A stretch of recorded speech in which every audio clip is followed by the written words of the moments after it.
9 mois de grossesse, soldés par un accouchement prolongé et difficile de plusieurs jours, Zota a vu son appareil génital affecté. Elle est incapable de contrôler son urine et ses selles. Elle est souvent abandonnée par sa propre famille, voire bannie de sa communauté. Elle souffre de fistules. Les fistules obstétricales sont définies un peu comme étant une communication anormale entre la vessie et le vagin ou entre le rectum et le vagin. Près de 2 millions de femmes vivent avec une fistule dans les pays en développement et quelques 50 000 à 100 000 nouveaux cas apparaissent chaque année.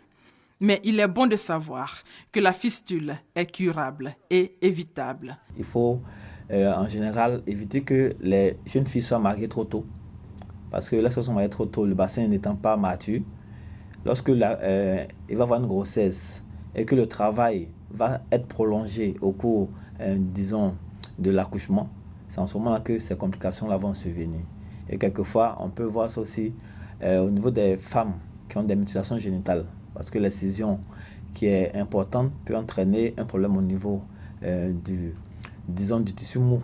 Donc, ce qu'on peut donner comme conseil, c'est de proscrire éventuellement les mariages forcés de jeunes filles et attendre à ce qu'elles soient arrivées à maturité avant éventuellement de contracter un mariage. Et cela va permettre d'éviter éventuellement toutes ces complications qui sont ces fistules obstétricales. Le coût du traitement de la fistule est élevé. Le traitement, c'est essentiellement surgical.